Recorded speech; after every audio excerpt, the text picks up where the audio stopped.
Hi, welcome to my kitchen. I'm Mindy, and today I'm going to make a favorite of the family. It's dressing. It's homemade dressing, not stovetop, so I will show you my ingredients. It is not in the library cookbook, I apologize, and there's really no set way to do this, so I'll just walk you step by step by how we do it. So I've already got a loaf of bread tore up, except a few pieces. I was going to show you how to do this. You just tear up bread. You want a great big bowl. And the thing with dressing is if you add too much liquid, you can always tear up more bread. So it's kind of foolproof. A lot of people are afraid to make it, but it's one of the easiest things, honestly, to make. And it's probably my favorite dish of anything. I could eat a whole bowl of it myself. So you just tear up, and if you have little kids or grandkids like I do, they could help you do this. My little kids used to help me do this, and they like to roll bread up in balls when they were little, but it's just a fun thing to do. So that's what it looks like. And like I said, you want a great big bowl. Now I've got an onion, 2 onions. I like lots of onion. A lot of people like to put celery in this. I don't like celery, so I'm kind of stingy with saltfish because I don't like it, so I don't put it in here. But a lot of people put celery in dressing. But I've got 2 onions in my chopper here. And you just want to, I always like stuff really little so it'll cook pretty quick when you cook it. I've got my oven preheated to 350, and it's going to cook for about an hour. So today, in this case, usually at Thanksgiving time, I just make a great big disposable pan of it. I usually make 2 loaves of bread of it. But today, I'm just feeding a smaller amount of people, so I'm doing just 1 loaf, and I'm going to put it on top of chicken. Another variation that we do, that you can do as a family, that a lot of people wouldn't think of, is to brown tenderloin or pork chops. And get those nice and brown and put those in a baking pan.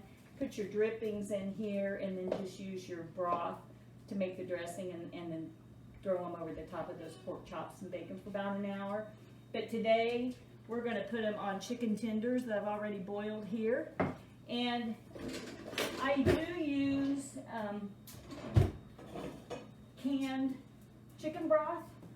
But I always like to, if I can, go ahead and boil chicken breast or chicken, and I do use these though. So if I don't have enough, I'll open those. But this is the broth that I have from the chicken I just boiled.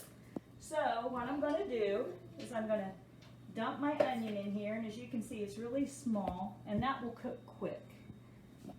And you won't have like crunchy pieces of onion when you fix it that small, when you chop it that small. Just bought this new chopper. I really like it. It contains everything within the bowl, so it don't fly off of the cutting board.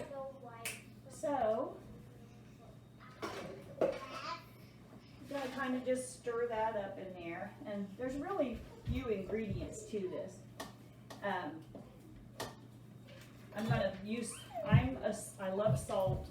I get in trouble when I eat with people all the time. They tell me I use too much salt, but I always put plenty of salt, plenty of pepper. I love lots of pepper too. And it's your personal preference. If you live with somebody that can't eat a lot of salt, you can cut back to however this works for you. But I do like lots and lots of pepper in there. And I can't tell you how much. I just know from making it for many years what it ends up like.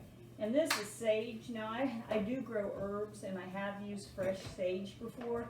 You just have to make sure you would put it in your chopper and chop it really small. It's really good. But today I'm just going to use canned sage, and you're just going to, and this is the key to dressing, is the main seasoning for it is sage.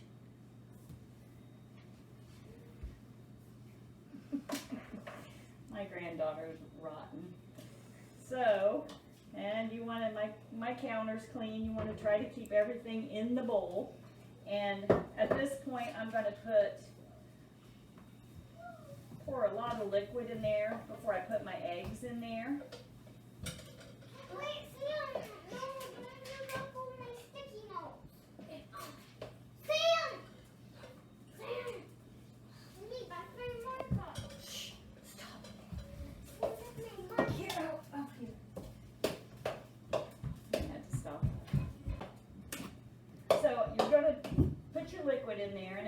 prefer it if there's little pieces of chicken in there. That just makes it really good and tasty. And you're going to stir that up before you put your eggs in there, so your eggs aren't just laying on dry bread, or you're going to have it just piecey in there. You want it to be able to bind all through the dressing. So you're going to whisk your eggs before you add them in there. That gets them nice and liquidy, so you can pour it all over the dressing. And this, like I said before, this is what binds it together. And I'm going to pour it in there. I'm going to stir that up. You can already see it kind of looks like dressing. And as you can see, one loaf of bread doesn't go very far. Today it will, but if you're feeding a lot of people, you might even do 3 loaves if you're doing a great big amount. The ingredients, I use 2 eggs for 1 loaf of bread. And sometimes I'll add another one if it doesn't look like I want it to. But I usually use 1 loaf of bread, 2 eggs, salt and pepper, sage. And like I said, I really can't tell you with the sage and the salt and pepper how much to use. I just know by years of doing it. You just have to season it to taste. And I'm not going to have to open my cans. I've got all natural chicken broth in here.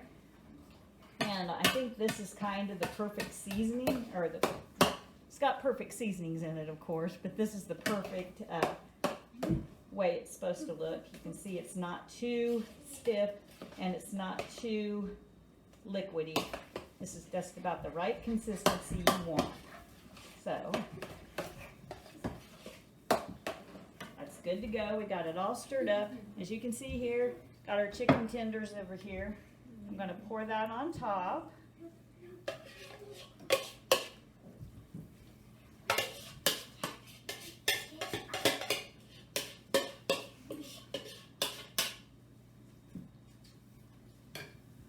Want to get it nice, covered up nice.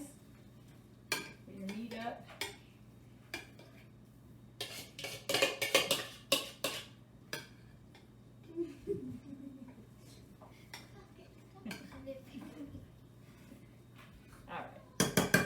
This is ready to pop in the oven. Like I said, I have it preheated to 350, and it will cook for an hour. And after I bring it out of the oven, I will show you the finished product. Welcome back. Our dressing's been in the oven for about an hour, and I went ahead and preheated the oven to 375 to make it cook a little bit faster in an hour. Sometimes if you have a lot of dressing, you might want to even cook it an hour and a half on 350. But if you're going to just do it like I did over chicken breast, you'll want to do it maybe 375. That seemed to be a better temperature.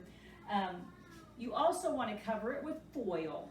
And then about 15 minutes before it's supposed to come out, you want to pull that foil off. I pulled the foil off so it'll brown. So I'm getting ready to get it out of the oven. And it's perfect.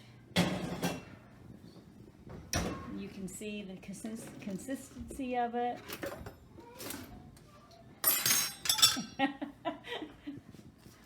You can see it's perfect. Chicken's in there. So that's how you make dressing, and I wish everyone a happy Thanksgiving this year.